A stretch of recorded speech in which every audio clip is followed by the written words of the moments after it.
السلام علیکم ورحمۃ اللہ وبرکاتہ۔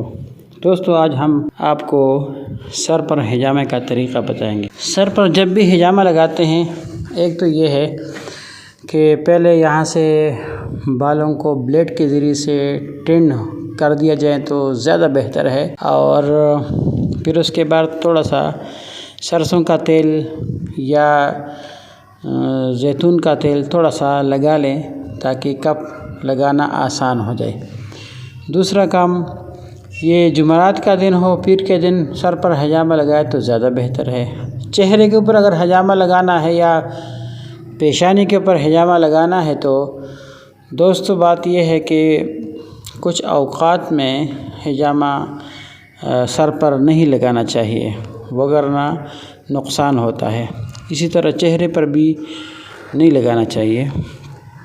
بعض اوقات میں آپ ساری میری بات سنیں گے انشاءاللہ تو آپ کو سمجھ آئے گی۔ چہرے پر جب ہم حجامہ لگائیں گے تو اس کے لیے ضروری یہ ہے کہ پہلے ہم اس کے چہرے کو ڈیٹول کے ذریعے سے یا اسپرٹ کے ذریعے سے صاف کر لیں، پھر حجامہ لگائیں۔ پھر اس کے بعد بلیڈ بالکل نہیں لگانا، بلکہ اس کے اوپر نیڈل کے ذریعے سے لگائیں تو زیادہ بہتر ہے۔ جو ایکسپرٹ ہے وہ اگر بلیڈ لگائے تو کوئی حرج نہیں ہے، لیکن جو نئے ہیں اور جنہوں نے کام زیادہ نہیں سیکھا ہے وہ سر سے اوپر تو حجامہ لگائے نہیں، بالکل نہ لگائے۔ گردن کے نیچے لگائے، سر کے اوپر نہ لگائے۔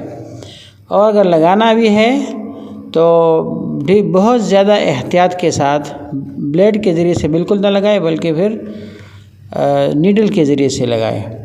یہ چہرہ ہے، اب پیشانی کے اوپر جو حجامہ ہے تو اس کے اوپر ہم حجامہ لگاتے ہیں، لیکن اس کا طریقہ یہ ہے کہ چھوٹے چھوٹے گلاس لگائے جائیں، بڑے گلاس یہاں پر لگتے نہیں ہیں۔ اور یہ ٹینشن کے لیے ہے، چونکہ ٹینشن اگر کسی کو زیادہ ہو تو 3 گلاس 4 گلاس سر پر لگائے تو اس کا ٹینشن ختم ہو جاتا ہے، اور انشاءاللہ بہت جلد وہ اپنے اس بیماری سے چھٹکارا حاصل کر لے گا اور اس کو بیماری ختم ہو جائے گی۔ اور اس کے بعد 1-2 دن نہ نہائے، چونکہ سر کے اوپر نبی علیہ السلام نے کچھ صحابہ حج جہاد کے لیے بھیجے، وہاں ایک صحابی کا سر زخمی ہوا تو رات کو ان کو احتلام ہو گیا، غسل کرنے کی ضرورت پڑ گئی۔ تو بعض صحابہ نے کہا کہ بھئی غسل کرو، بعض نے کہا نہ کرو، مجبوراً اس نے غسل کیا اور مر گیا۔ یہاں بھی سر پر زخم ہے، چونکہ اس لیے 2-3 دن اگر سر پر پانی نہ لگایا جائے، غسل نہ کیا جائے تو زیادہ بہتر ہے، اور بہت زیادہ بیماریاں آ سکتی ہے، فالج پڑ سکتا ہے، اس لیے بچا جائے۔ اور بلڈ پریشر اور فالج چونکہ خطرناک ہے، ٹینشن سے بہت زیادہ خطرناک ہے، ٹینشن بھی خطرناک ہے، لیکن اس طرح 2 مرتبہ اس طرح حجامہ لگائیں گے تو ٹینشن انشاءاللہ ختم ہو جائے گا۔